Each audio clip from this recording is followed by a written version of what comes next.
What exactly is Daiblos Core? According to their Google Play Store listing, the main bullet points are recruits super, hold on, is that really how they describe their game? Super Booba Mecha Girl? I can't even. Is that a subgenre of gaming that I just didn't know about all this time? Although in retrospect, that makes sense. This is, after all, your home screen, and this character is only scratching the surface of what's available in this game. Hey, my name is Stix and welcome back to the worst gacha ever, a video series where I discuss a gacha and tell you guys what I thought in explicit detail as we attempt to find the worst gacha ever. If this is your first time here, consider subscribing to the channel, hitting that little bell notification, that way you remain up to date with every single thing that I post, and I post several times per month. Do not miss out. Now let's play with some Super Booba Mecha Girls. At present, Daiblos Core, not to be mistaken with Diablos Core, I have seen a lot of people making this mistake, is available in Chinese only. There is no English version or English translation, which means if you want to play the game, you're gonna need to either understand Chinese or use a real-time translator. No global release has been confirmed yet, which isn't to say that there is none coming, just that China is particularly slow when it comes to global. They tend to give us their sloppy seconds. Thankfully, while the game is in Chinese, all menu options have an English translation accompanying them, leading me to speculate an English version is in fact coming. Towards the right, you'll find various different options, one being prepare for mission. This leads you to the game modes available, including PvP towards the left, even though it says simulated military exercises, activity exploration towards the top, featuring the Daiblos Illusion, a fun free exploration mode, and Arachnids in the Twilight, which is the current event. Towards the right, you'll find daily exploration, which allows for you to farm resources, XP items, money, upgrade chips, skill tickets. And finally, towards the bottom, you'll find the main story, which is broken into several chapters and dozens of different missions. Let's begin there. The story begins like all good tales do.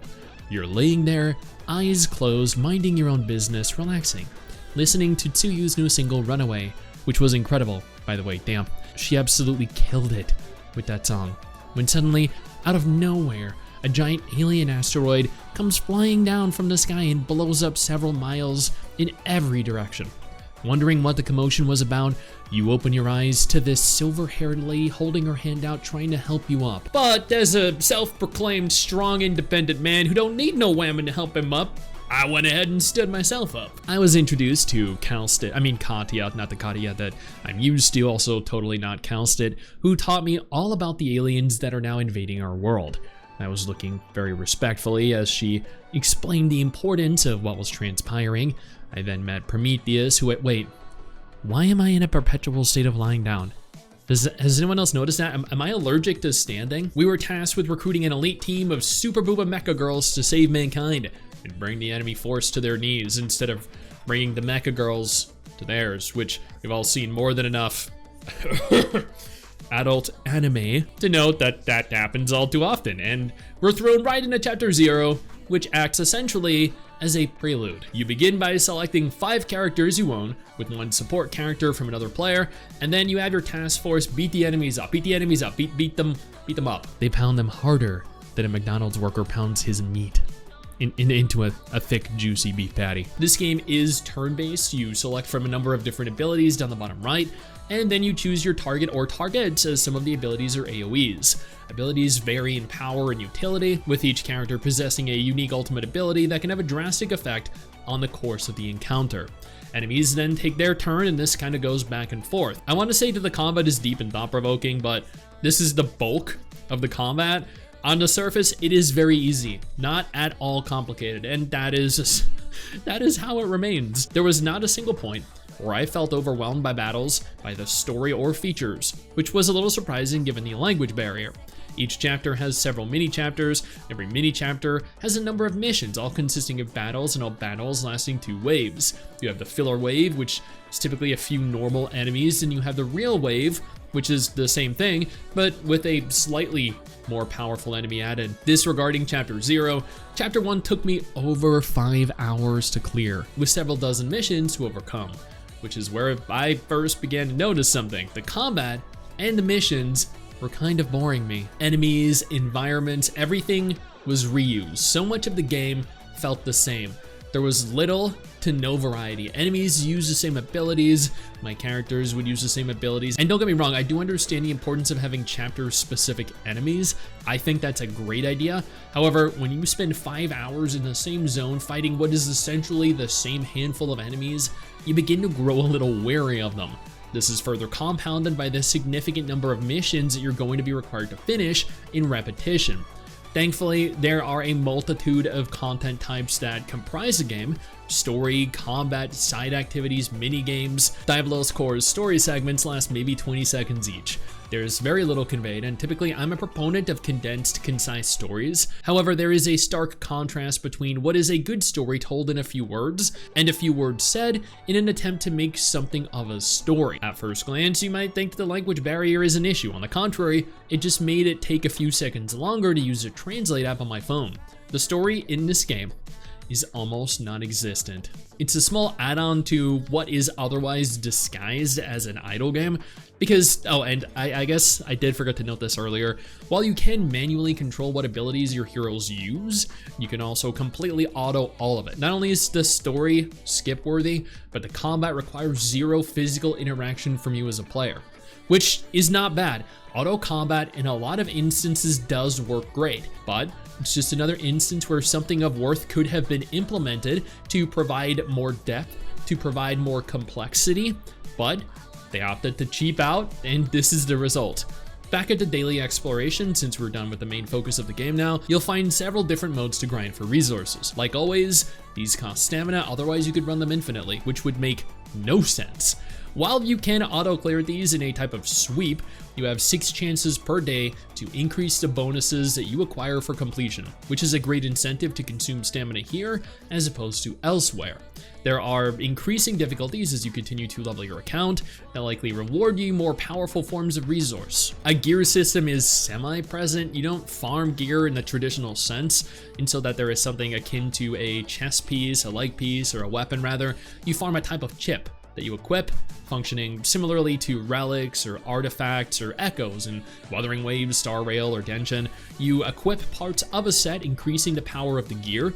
You can also upgrade them, further increasing their power. Much like resource farming, this costs stamina to do, but is sweepable, requiring absolutely no effort at all to accumulate. PvP is straightforward. It's not really PvP, rather you create a team, another player creates their team, and you versus his AI-controlled team with your AI-controlled team. Player versus player is doable with neither player present, which is another gripe that I have with this and a lot of gacha games overall, but this is something that will never be fixed. PvP is rarely ever a focus, and more of an additive to provide gamers a means of asserting dominance over competitors with your crazy rankings. Bro, I just spent like $10,000 to max out this SSR unit so I could claim the #1 spot in my ladder in PvP. Aren't I awesome? Yeah, you take your wins wherever you can get them. Likely the direct result of you wailing, because let's be honest here, PvP is never balanced. We're not going to talk about that. The Daiblos illusion is one of the more interesting features present in game. You manually control your characters, and then you move them around a grid-based battlefield filled with enemies of varying difficulty as you make your way towards clearing each map. It's actually kind of fun, which is proof that Daiblos Core can be a fun game, but the fun doesn't last, as the maps are cleared relatively quickly.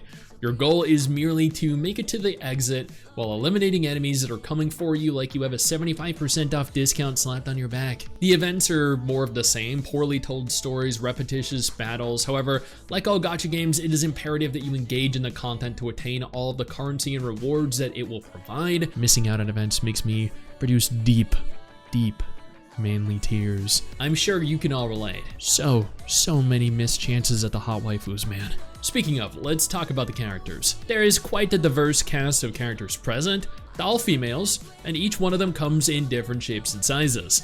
Like her, and her, and her. All of which are equally as impressive as one another and equally as desirable. From a tactical standpoint, I mean, because that's what we're using them for, to set them into battle. Don't make this weird. Why do you guys always have to make this weird? And then there's me. Look at me. Aren't I beautiful? Yes, I am a female.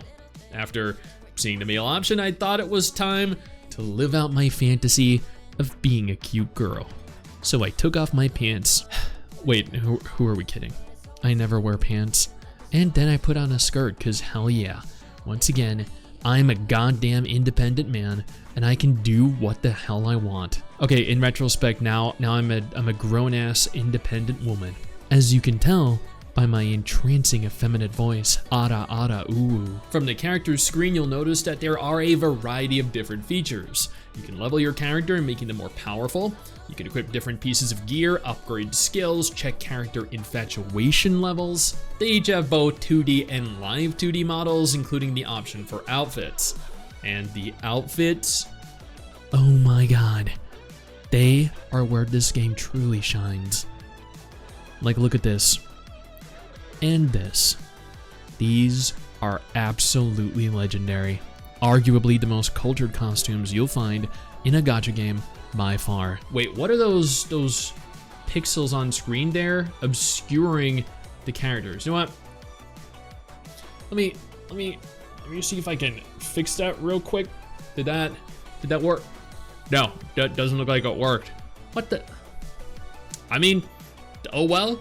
Sorry, I guess you're just gonna have to take my word for it. Towards the left of the screen, you'll notice the feature Wiener Measure. You did read that correctly. Wiener Measure. This is to see the impact that the costumes had on you, and of course to reward you for achieving things. Further down, you'll see Tactics, which is somewhere to spend a kind of stat or skill point that you accumulate over the course of playing the game, providing you a plethora of different passive options that provide beneficial effects to your characters. There is an archive feature that allows you to relive content you got to experience in the past, stories, all 18 seconds of them. The cash shop is about what you'd expect, except they provide the option for premium outfits like all of these. And my god, my freaking god, you can also purchase full live 2D backgrounds like this one or this one. Oh wait, I think, yeah, I don't think this is displaying correctly for you guys. Yeah, that sucks for you. I'm enjoying what I see. Speaking of the shop, the gacha isn't bad. I obtained several max rarity units over the course of my playthrough. You have a 2% chance of obtaining a 6-star unit with a 50-50 chance of obtaining the limited banner character once you hit pity. 5-star characters have an 8% chance. Pity is 50 pulls, meaning that you obtain a max rarity unit upon hitting 50 total pulls, which is a surprisingly low number. It makes this much more free-to-play friendly than a lot of other gacha games out there. I think, honestly, Daiblos core can be a lot of fun. It has the potential to be. It just needs more in terms of enemy variety, a more fleshed out story. The lack of voice acting also confused me. I don't think I've seen a gacha game released without voice acting in years. Now let's go ahead and break down my rating. Combat, 4 out of 10. It is turn-based, but there is very little in terms of complexity or depth. Story, 1 out of 10 because I didn't find one. World, 3 out of 10. There is no world to explore, but you do get to manually control your character in the Daiblos illusion, which was admittedly kind of fun. Graphics, 5 out of 10. The characters look decent, not great, but better than some of the releases in the last year. Abilities look good, skins looked incredible. This is admittedly where the majority of this rating comes from. I also know that the chibi combat graphics will be disliked by some players. Sound, 3 out of 10. There wasn't a single song or any music really that stood out at all. Overall, I'd give this 16 Super Booba Mecha Girls out of 50 average Booba Mecha Girls, or 3 out of 10. Honestly, not a horrible game, but also not even remotely close to being a good one.